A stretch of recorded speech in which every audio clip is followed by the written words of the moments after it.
อยากถามสเปคผู้ชายของน้องมีสเปคผู้ชายแบบพิเศษบ่อยากข้ามเกี่ยวกับฮีตของพี่น้องส่วนเผ่าอิเมียนนี่นะพอดีแม่เพิ่นกันอยู่นี่เลยเนาะถ้าหากว่ามีผู้ชายกับผู้เศร้ากับผู้เบ้าเนาะมักคักกันนี่นะตามฮีตของหรือว่าตามประเพณีนี่ได้กำหนดบอกว่าต้องมีค่าดองเท่านั้นเท่านี้นะ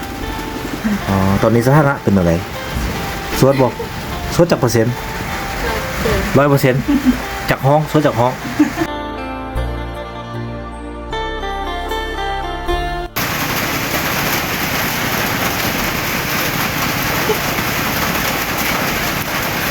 สบายดีทุกท่านผู้ชมที่เคารพทุกท่านเนาะอยู่กับรายการวิถีคนลาวทุกคนตอนนี้บรรยากาศอยู่ที่บ้านห้วยเดือเป็นบ้านของส่วนเผ่ายูเมียนบรรยากาศฝนกำลังตกลงมาทุกคน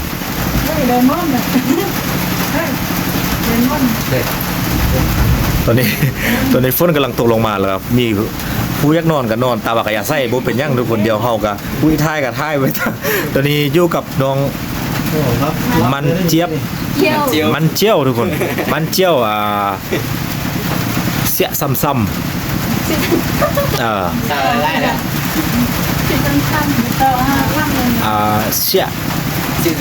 สียหยวยอยู่กับผู้สาวอยู่เมียนเสียหยวยเสียซ้ำเนาะน้องมันเจียวอ๋อสบายดีน้องวันนี้เบาคิงดีใจมีโอกาสได้มาเจอกับน้องมันเจียวเพราะว่าเห็นแต่อยู่ในคลิปที่ซองวิธีเหล่าเนื้อคือเบาเพิ่นมาถ่ายทอดวิธีชีวิตของน้องไอ้คิงก็รักแอปซองอยู่เลยรักแอปซองรักเบิ้งอยู่เลยแต่โบฮูว่ามือนี้ว่าเป็นพรหมลิขิตหรือว่าเป็นเหตุการณ์บังเอิญอะไรกับโบฮูมือนี้โบได้ตั้งใจที่จะมานี่เลยมาแล้วมาเจอกับเพิ่นคือคลิปที่แล้วกินแกงหน่อไม้กับน้องมันเจียวเนาะมันเจียวถึงแล้วเนาะมันเจียวถึงแล้วอันนี้ก็เลยพอดีต่อจากคลิปที่แล้วทุกคนวันนี้มีโอกาสเจอกับน้องก็เลยมาข้อหูจักกับน้องแบบเป็นทางการเลยซื้อแท้ซื้อมันเจียวอ๋อตอนนี้จักปีแล้ว16 ปีอ๋อเฮียนอยู่ห้องจบม.4 ขึ้นม.5 16 ปีอ๋อน้องเป็นลูกเศร้ากกโอ้ลูกเศร้ากกบ่นี่สมพองามคือแม่เนาะแล้ว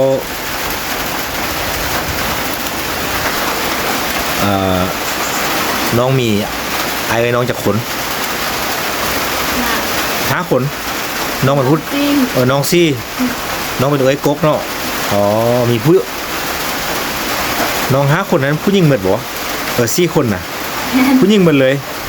โอ้แม่ถือว่าแม่นี่โชคดีแสดงว่าพ่อนี่ฮักแม่หลายจึงได้แต่ผู้หญิงโอ้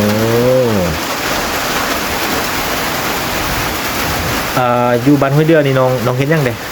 ปลูกยังไดเนี่ยเกาะบ่ได้ยินมันต้นปลูกยังไงปลูกมันต้นขิงสาลีมักเดือยเขาบ่ปลูกในนึงโอ้ห้านนู่นน่ะปลาเขาว่าผู้สาวอยู่เมียนทางงามทางเก่งเบาคิงก็บ่เห็นจักเทื่อมื้อหน้าสิไปสัมผัสวิธีการเฮ็ดสวนได้บ่ได้เนาะอ๋อแล้วน้องมีบ้านอยู่ผ้าซางโอ้เศร้าผ้าซางเมืองเซบุรีส่วนไรผ้าซางเห็นแต่ส่วนไรมันเป็นสนเผ่ามงเนาะเลยจะทำมงปนกับสนเผ่าเมียนปนกับสนเผ่าเมียนแล้วมีสนเผ่าคือมุกก็มีเนาะคือมุกอ๋อผ้าซางมันมีบางครอบครัวเนี่ยบางครอบครัวเนาะแล้วลุงก็มีเนาะแล้วนี้เป็นบ้านผสมผสานเนาะผสมผสานอันนี้แม่นผู้สาวอิวเมียนทุกคนโอเคน้องมันเจี๊ยบมันเจียวมันเจียวน้องมันเจียวสาวอิวเมียนแพงบานห้วยเดือหรือว่าบานภาษาดูนเสียหยวย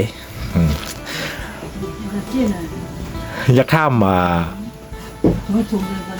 สเปคผู้ชายของน้องน้องมีสเปคผู้ชายแบบพิเศษบ่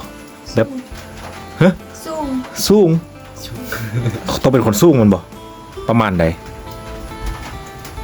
หมุนน้องๆเลย1.60แล้วก็ประมาณ1.65ขึ้นไป โอ้แม่น65ขึ้นไปอ๋ออันนนสเปคผู้ชายเนาะแม่หัวค่อนอยู่ข้างล่างมักคนสูงเป็นหยังสิมาแบกแม่งซอย เพื่อน มัน มัน แรกก็มันที่ก็ตามแรกก็เพียง มักคนสูงมีแต่สูงบ่อนอื่นบ่มักบ่ สูงพัน สูงละพานแล้วสูงใจดีอย่าบ่หายอ๋อ ใจดีอย่าบ่หายสูงแล้วใจดีอ๋อสูงแล้วใจดีสำคัญแล้วแม่นจริงใจเนาะจริงใจฮักจริงว่างแตงแม่นบ่แม่นเนาะอ๋อเรายักข้ามเกี่ยวกับฮีตของพี่น้องส่วนเผ่าอิวเมียนนี่นะพอดีแม่เพิ่นก็อยู่นี่เลยเนาะถ้าหากว่ามีผู้ชายกับผู้เศร้ากับผู้เบ้าเนาะมักคักกันนี่นะตามฮีตของหรือว่าตามประเพณีนี่ได้กำหนดบอกว่าต้องมีค่าดองเท่านั้นเท่านี้นะแม่ ได้กำหนดบ่ค่าแต่งต้องเท่านี้แบบคล้ายๆว่าส่วนเผ่ามงสิเนาะส่วนเผ่ามงเขาจะมีแบบเงิน6 ล้านสินะกับมีหมู่ได้แล้วมีไม่ยังสินะตามฮีตของเขานะ เอาอีเมียนค่าดองบ่มีเพื่อนพวกนั้น บ่มีกำหนดเนาะ กำหนด แล้วแต่การตกลงของฝ่ายคู่บ่าวสาวเนาะอ๋อ แบบเป็นมันก็มีทั้ง5ที่ของมันแล้วค่าดองมันบ่มีคืออะไรพวกมันแบบมีอันนั้นมันก็มีมันมีหลายแนวหลายอย่างนะมันมี มันมีเงินค่าบุญคุณผู้บุญคุณย่าบุญพ่อบุญคุณแม่ไปแบบนี้นะมีรายได้ยามมารวมกัน โอ้ มีฮอดย่าเงินนั่นน่ะ เงินค่าหญ้า ย่าตะกี้นะเขาเอิ้นเงินมันให้ตามนั้น เงินมันซ้ำมัน ให้ย่า หญ้าปูพร้อม มันเคยเป็นผู้เลยก็ตามมัน อัน แบบมันมีเงินมันตามมัน เงินมันซ้ำมัน ให้ย่าแล้วอันนี้มีตั้งฮักตามมันให้เอ้ย ให้เอื้อยอีก ให้เอ้ยแล้ว คันมีอายก็ได้ให้อายตึมเนาะ อาแต่มันข้างงู ไอ้เนี่ยได้กินข้าวหมู โอ้ สมมติงูนี่ต้องสร้างโต ส่องตัวอะไร ของมันสร้างโตละเป็นค่าตีนค่ามือทำให้ตีนแค่มีแต่เขาคู่กินงานหมดเราจะมือมันใช้บ่ได้กินเนาะให้อันนี้ตามฮิตของ โอ้ตามมิดของ ให้อายได้ให้เอื้อยได้ให้ผู้อันให้งานอันนึงให้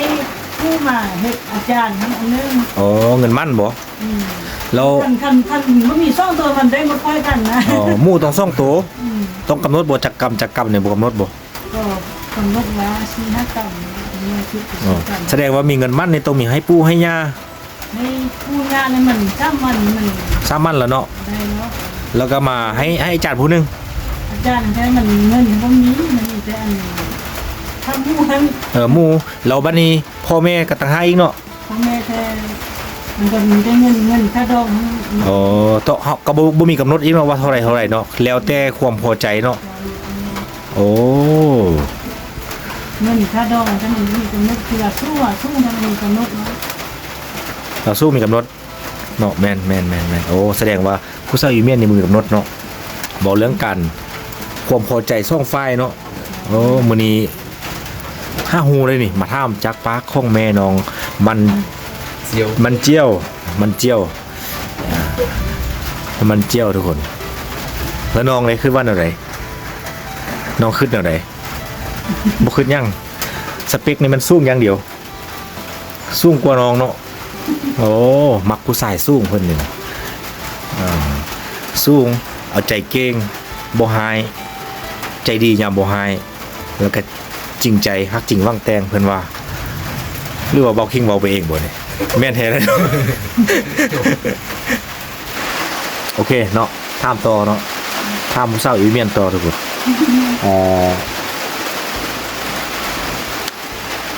บัดนี้ ต้องกำหนดบ่สมมุติว่าถามน้องเนาะจักใจน้องเลย ว่าคนที่จะมาเป็นคนฮักน้องหรือเป็นแฟนน้องอะนะต้องกำหนดว่าต้องเป็นผู้เฒ่าอีเมียนบ่ส่วนเผ่าอีเมียนอย่างเดียวบ่หรือว่าส่วนเผ่ามงบ่หรือว่าคนลาวบ่หรือ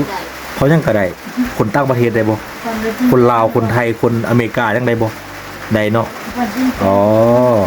แสดงว่าเปิดใจอยู่เนาะอ๋อตอนนี้สถานะเป็นอะไรสวดบ่สวดจักเปอร์เซ็นต์ 100%จากห้องสวดจากห้องหัวใจล่ะสวดจากห้อง 4 ห้อง 4 ห้องแม่นแท้บ่โอ้อันนี้จักปากของน้อง มันเจียวเศร้ายูเมียน ยาที่เกี่ยวเจียว เศร้ายูเมียนทุกคนโอ้มื้อนี้ดีใจที่ได้มาสัมภาษณ์ความในใจของน้องมันเจียวเขาถามนิดนึงค่อยฮักเจ้าดีว่าจังได๋ อย่าอ่อยไหม ฮะ อย่าอ่อยไหม ห้ามบ่ อย่าห้ามไหม อย่าอ่อยเมื่อย อย่าห้ามไหม คัน อ่อยฮะมา เป็นว่าผู้สร้างต้องว่าโอ้ยแล้วเป็นนี่ อ๋อ ทำแล้วต้องว่าอันพ่อแม่นะเย่ทำมาทำก่อไปว่าค่อยพ่อแม่นี่นะ อ๋อ แล้วพอดีผู้บ่าวผู้สร้างต้องว่าโอ้ย อย่าอ่อยไหม เอียอ่อยเมื่อยคันเอียห้ามเมื่อยนี่แม่นจัง คืออันคนไทยก็ว่าชอบเป็นว่าฮักเนาะเราอันรักเนี่ยรักแบบว่าคำว่าทำตัวรักนะรักพ่อรักแม่แบบนี้นะ ใส่กับพ่อแม่บ่ห้ามน่ะ โดยแล้ว อ้อยแล้วแม่นใส่ ใส่ กับ กับผู้บ่าวผู้สร้าง โอ้ว่าเอียอ่อยเมื่อยค่อยฮักเจ้าโอ้แม่นบ่แม่นแล้วเนาะ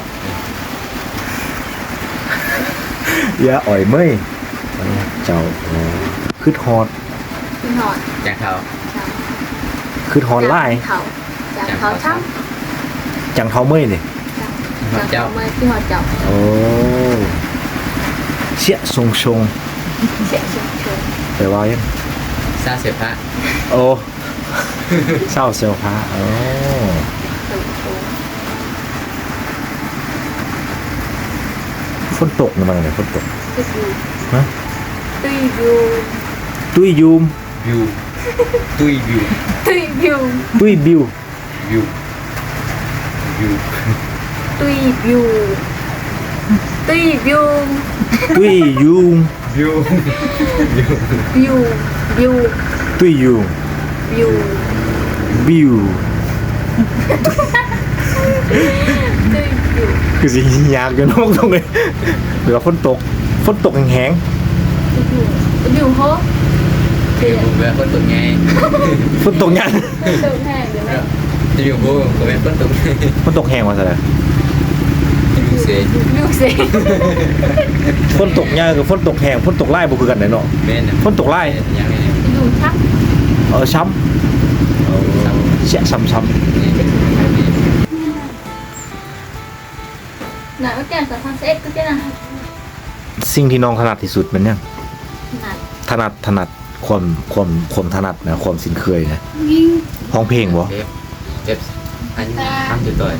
ความมักนะ มักมีอันแนวมักแบบส่วนตัวพิเศษนะบางคนเป็นมักบางเรื่องผมมักเนาะบางคนมักเตะบอลบางคนมักซิดเบสบางคนมักกีฬาประเภทนั้นประเภทนี้นะน้องมักยังผมมักส่วนตัวของน้องบ่มักยังเลยบ่มักยังเลย มักร้องเพลงเลยฮะ ทั่วไปเลย ทั่วไปเลยอ๋อ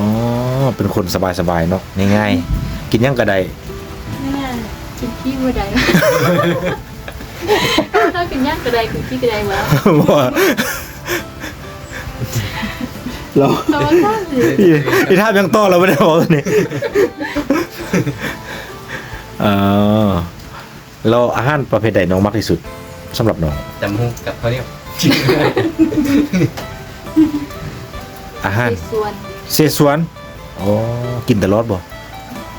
มันน่าให้มันน่าพามาเฮ็ดให้กินได้บ่ส่วนบ่เพิ่นพามาให้เฮ็ดให้กินได้บ่ได้อยู่เนาะมักเซซวนมักตีนไก่หรือปีกไก่ ยืนใกล้ มักตีนไก่อ๋อมักกินตีนบ่น้อง มายอกเด้อพี่น้องเด้อนี่ยอกน้องเนาะ ตีนใกล้ ตีนไก่เนาะอ๋อตีนไก่ฮอนๆแล้วมีอันนำมัน นั่นพรค่ะ จีเยอะต่อย เดี๋ยวกันเท่านั้น หัวช้าแล้วนี่แม่นี่จะเห็นหัวไข่ อ๋อ ก็จะเน่าเลย บนน่าเชื่อว่าน้องมันเจียวสิมักตีนไก่ว่าบ่หมด เสส่วนเนาะเมนูที่น้องมักขนาดแม่นบ่มีแต่อันเดียวกันปะ อันชินได้ สินดาดอีกแล้วอาหารอันส่วนพ่ออีเมียนเนี่ยน้องมักยัง เหี่ยวให้ยังไงไหม อ่ะยังอีท่ามแม่ ให้อบเลย ตัวเองเมาตัวเองมัก เอาอบกับของอบมาได้ นะ ยุ่งอ่ะ อบไก่ ก็แม่นอบคือกันว่าอบคั่ว คั่ว แม่น อบคั่ว กันเนาะ แม่น แม่นซะ อบยัง อบ ก็ได้ อบยังก็ได้บ่อันว่าอาหารอีเมียนแบบต้องมีเนื้อหลักๆเนาะคือบ่มีหลักๆวะก็ทั่วไปเนาะอ๋อแต่หลักๆนี่มักเซซวนกับหมูกระทะซินดัดอ๋อสุดท้ายนี้ขอให้น้องมันเจียวส้มว่างเด้อบ๊ายบาย ขอบใจนะคะบ๊ายบาย อีกจัดวันเกิดวันที่16 วันที่16หรือวันเกิดบ่ วันที่13 13แล้วก็ 13มันใกล้แล้วถ้าเอา16 17แล้วเนาะไม่ อ๋อ คืนเลย ย้อนหล่างบ่อย่าลืมมันเล่าไว้เด้อไอ้ที่เอามาของขวัญวันเกิดมาให้ จัดอยู่ซะล่ะจัดอยู่พี่จัดอยู่บ้าน จะดูได้ อ๋ออย่าลืมส่วนไอ้มาร่วมเด้อ ทางที่สิบวันตาม วันที่16มา มาเลยว่าบ่ถ้าบอกอีกบ่บ่ให้บอกอีกเลย บอกตอนนี้เลยเล่าตอนนี้เลยเนาะ มันน่าสบเห็นแล้ว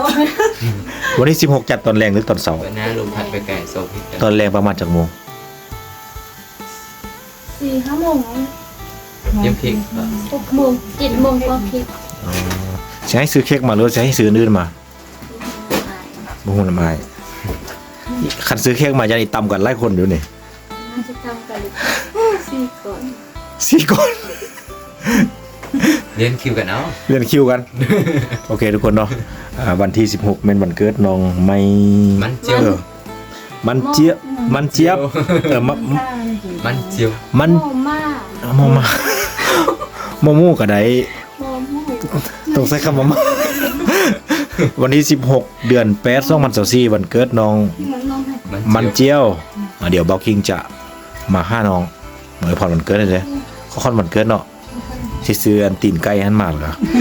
หอยแล้วก็มัดเพราะว่าน้องมัก อย่างนั้นจันซี่ โอเคสำหรับคลิปนี้สบายดีเนาะบ๊ายบายสบายดีวัสดาน เดี๋ยว แบ่งออน แปลงออน เดี๋ยวไอเบาเป็นภาษาลาวเราน้องเบาเป็นภาษาเมียนเด้อสบายดี แบ่งออน น้องซื้อ น้องซื้อมันเจียว มันเจียว เป็นผู้สาวอิวเมียน เป็น เป็นเมียนเสีย เป็นเมียนเสียอยู่บ้านผ้าสาง เยี่ยม เยี่ยม บ้าน บ้านภาษา ขอบใจเด้อทุกคน ในจีเมียน จริง เมียน จริงเมียนเจ้า ที่มารับสม ที่เข้ามารับสมคลิปนี้ ที่เปลี่ยน ที่เปลี่ยนได้มั่งย้อมคลิป ขอบใจทุกกำลังใจที่ให้มาบ๊ายบาย ในจี แรงจริง ในจีทุกเห็นเที่ยวจีบุญ ทุ ตาก ย เห็นเที่ยวที่บุญตาย บ๊ายบายโอเค โอเคทุกคนบ๊ายบาย